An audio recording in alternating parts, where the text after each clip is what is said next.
They said he had nothing left. No home, no family, no future. But when a weary, leather-clad biker staggered down a cold alley one night, clutching his stomach in hunger, the homeless man did something that would shock the world. He reached into his pocket and gave away the only thing he had left, 10 wrinkled dollars. He had no idea that his act of sacrifice would soon echo across the country. By sunrise, the roar of 300 motorcycles would shake the ground beneath his feet, and every single one of them had come for him. Elias Carter was a man most people didn't notice anymore.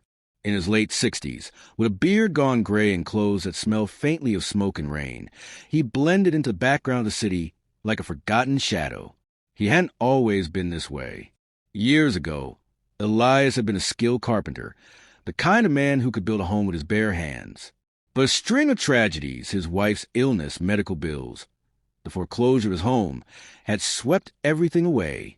Now, the city's sidewalks were his bed, the abandoned alleys his shelter. Still, he carried himself with a quiet dignity. His eyes, though tired, held a kind of calm strength. On most days, he kept himself, gathering spare change from recycling bottles or odd kindnesses from strangers. Tonight, however, would be different. Tonight, fate would test the last thing he had left to give. The city was unusually quiet that night.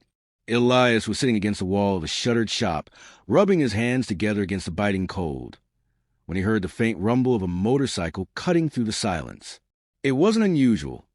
Bikers often passed through this part of town, but what startled Elias was a sudden clank of metal, followed by a cough and the sputter of an engine dying. A man staggered into the alley. He was big, broad-shouldered, wearing a black leather vest with patches stitched into it, emblems that told Elias this man belonged to the infamous motorcycle Brotherhood, the Hell's Angels. But this biker wasn't walking with confidence. His steps were shaky, his eyes dull with exhaustion. He clutched his stomach, as though hunger itself was eating him from the inside. When his gaze fell on Elias, the biker froze, then slowly shook his head. "Don't worry, old man. I'm not here to bother you."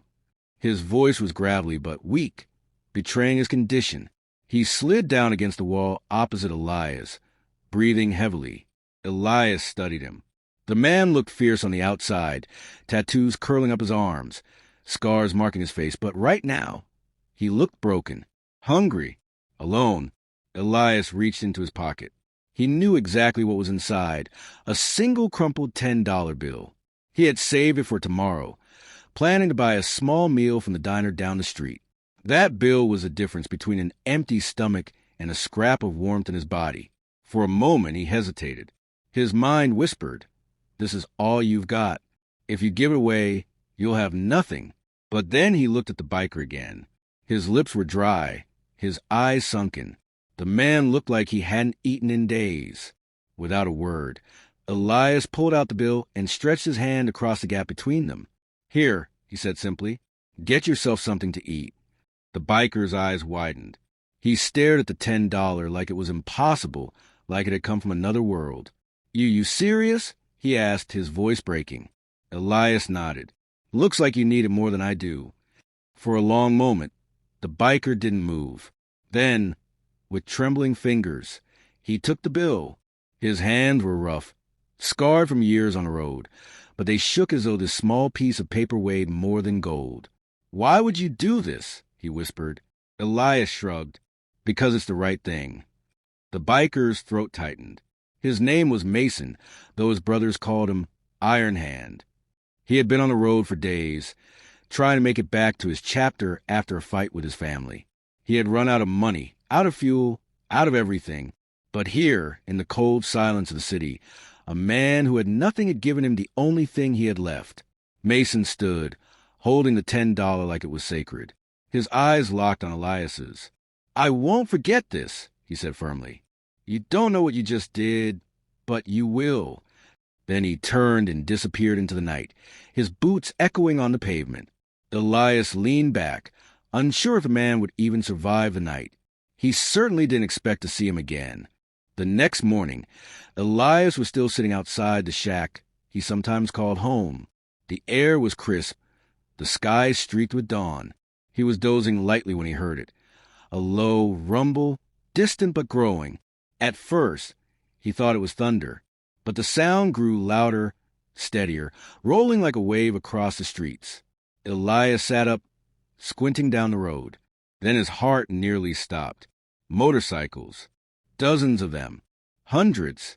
The entire street filled with chrome and steel, with black leather and roaring engines. 300 bikers. All of them pulling up, one after another, until the very ground trembled beneath their wheels. And at the front of the line, Mason sat on his rebuilt bike, staring straight at Elias with a look of fierce pride. Elias could hardly breathe. He thought, for a terrifying moment, that this was the end, that maybe he had offended Mason somehow, and now the entire club had come for revenge. But then Mason stepped forward, pulling off his helmet.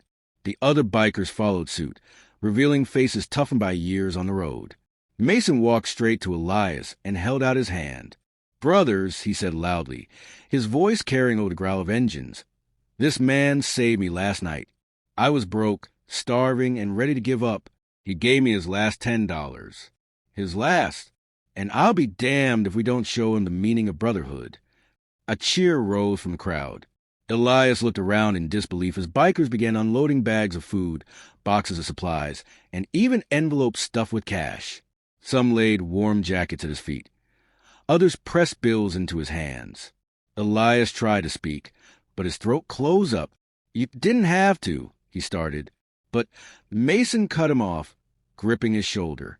"You gave when you had nothing. That's the greatest gift of all. Now it's our turn." Over the next hour, Elias's world transformed. He went from having nothing to being surrounded by food, clothes, money, and, more importantly, people who saw him, who treated him like family. One biker even made calls to arrange housing. Another offered him steady work fixing up their bikes, knowing Elias's background as a carpenter and handyman. For the first time in years, Elias felt something he thought he had lost forever: hope. News of the event spread quickly. Passers-by recorded videos of the 300 bikers lining the street, all rallying around one homeless man. Social media lit up with the story of the $10 miracle, and Elias's quiet act of kindness became a nationwide inspiration. Reporters came. Organizations reached out, but Elias remained humble. Whenever people asked him why he gave away his last $10, he answered the same way: because sometimes the little you have can mean the world to someone else. Months later, Elias had a small apartment, a steady job helping with bike repairs, and a circle of friends who checked in on him every day. He no longer slept on cold sidewalks. He no longer felt invisible. One evening, Mason visited him. They sat on the balcony, watching the city lights. "You know," Mason said, "when I took that $10, I promised myself I'd make sure you never went hungry again. And I meant it." Elias smiled, his eyes misting. "You already kept your promise the moment you came back." The two men sat in silence, the bond between them unspoken but unbreakable. And so, the story of a homeless man and a biker brotherhood became a reminder to the world. Sometimes the smallest act of kindness can ripple out farther than you ever imagined. Elias gave away his last $10, expecting nothing in return. What he received instead was a family, a future, and proof that generosity, no matter how small, has the power to change lives. Because in the end, it wasn't about the money. It was about the heart behind it. And that was worth more than all the dollars in the world. Thanks for watching. Don't forget to like, subscribe, and tell me in the comments where you are watching from.